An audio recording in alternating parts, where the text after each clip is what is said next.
It's not a math class, but on today's headlines and fine print, we're going to explore personal finance by the numbers.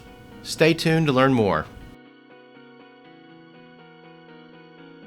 Welcome back to Headlines and Fine Print, the show where we don't just skim the headlines, we dig into the fine print.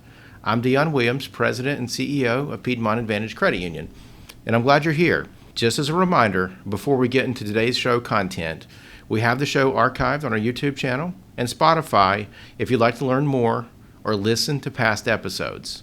I'd also like to encourage you to follow our channels, like and share if you're so inclined. With no further ado, let's talk numbers.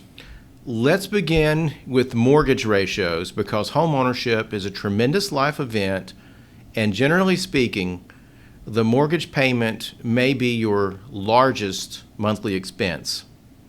So your ratio of housing expenses compares to your mortgage costs, and that includes principal, interest, taxes, and insurance, to your gross income.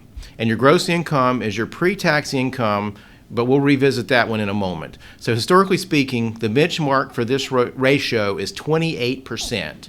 So for example, if your monthly gross income is $6,000, your housing expense at 28% of your gross income would be $1,680. So again, the target or the max you'd want for your mortgage ratio would be 28% of your gross income. Now let's unpack a couple of items in that information. First, let's talk about gross income. When evaluating your housing expenses, I'm going to suggest that you go the extra step at looking at your net income, which is your income after taxes and deductions. Or put another way, budget isn't a word many people love to hear, but when making a purchase as important as a home, it's worth the extra step to look beyond a ratio compared to gross income. What other expenses are there? Beyond other loans or credit cards, consider food, utilities, car insurance, dependent care expenses, phone, internet, streaming, cable. The list goes on and on. A ratio is one thing, but that's a generalization. Be sure to take the extra step of applying the numbers to your specific situation to make sure the mortgage is truly affordable to you. And that brings me to the second point of mortgage affordability. So I've been in credit unions for just over 30 years, and something I've consistently seen when it comes to mortgages, and here's the question: how much house can I afford? So if we use the 28% mortgage payment to gross income metric, that would be your top-end mortgage affordability. And you guessed it, that's exactly where many potential homeowners will concentrate their search. So to that, I would point back to the previous concept of don't let a benchmark ratio guide you when you have other tools at your disposal to ensure that you're committing to a purchase that's comfortably affordable to you. So in summary, lenders have ratios that's part of the loan approval process. However, the fine print is that you know your budget better than anyone else. So take the extra time to look beyond one ratio and consider your own entire financial picture.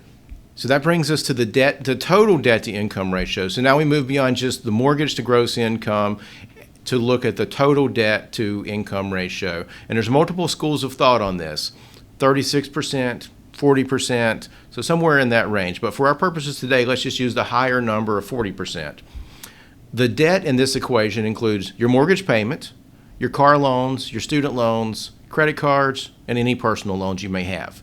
So again, we're talking debts relative to gross income, which is before taxes and deductions. So similar to the mortgage ratio, I encourage you to look at your net income, so your income after taxes, and then back out your debts and other known expenses to get to the best idea of affordability to protect your financial standing. So if we're saying 40% should be the maximum overall debt to income ratio, and 28% of that is your maximum mortgage payment ratio, that leaves 12% for non-mortgage debt. So again, the 40% minus 28% would be 12%.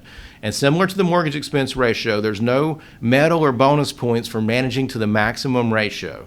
The lower you keep these ratios, the more income you have available for other purposes, such as building your emergency fund or saving for retirement. So the higher the combined ratio, the more you're working for your money instead of having your money work for you. And we'll revisit that concept in a moment. So next, let's talk about credit card usage. So the topic of credit card usage could feed into an entirely separate podcast on credit scores. But today we'll stick to the topic in terms of benchmarks to guide sound personal finances. Your credit card usage ratio measures how much of your credit limit is being utilized. So the benchmark is keeping your credit card utilization below 30% of your available balance. For example, if you have $10,000 in credit card limits, you would want your balances to be less than $3,000, so 30% of $10,000. From a credit score perspective, that would be the optimal situation for you, and from a personal finance perspective, carrying no balance or keeping your outstanding balances below 30% provides available funds in case you need it and minimizes the interest that you're repaying to a creditor. And earlier I talked about having your money work for you, so let's transition to the emergency fund, and we've talked about this a lot on this program. Let's talk about paying yourself first. So as we discussed earlier, debt ratios are in the driver's seat, so to speak. If those are in the driver's seat, there may not be funds to pay yourself for important items such as emergency fund or retirement savings. So let's focus a little bit more at the beginning on the emergency fund. The benchmark is to have 3 to 6 months saved of essential expenses. So think about housing, transportation, and other living expenses. You're not going to save 3 to 6 months of expenses in one paycheck. Simply not possible. This takes time to build, and you may have to tap into that emergency fund along the way while you're building it. However, remember that anything you have saved offsets what you may have to borrow if you're in a pinch. So start small, build the habit of savings, put it on cruise control, and let your emergency fund grow over time. It'll be there when you need it. And secondly, in terms of savings for retirement, pensions are more and more uncommon these days. Maybe more of our grandparents' generation where you worked at the same company for your whole career and you received the pension at retirement. But as employees have become more mobile, businesses have trended more towards 401k plans where an employee leaves the job and they can roll the funds over to a new employer's fund or into an IRA. Many employers offer a match on 401k contributions, and that would be the suggested starting point. Contribute at least enough money to take advantage of the employer match because it's free money. So again, as we're talking about these ratios, don't forget to have the emergency fund and saving for retirement built into your equation. So I'm going to ask you to think of today's show in contents of reverse order. Sometimes human nature is to build around the expenses and hope something's left for savings. The fine print of this entire episode is to do it the other way. Start first with the savings and build on your expenses after that. And that way you're not trying to save what's left. You're setting your savings goal first and foremost, and then the expenses follow, not the other way around. So perhaps you save 10% for your emergency fund until you reach your goal of having 3 to 6 months of essential expenses set aside. After that, you can increase what you're setting aside for retirement.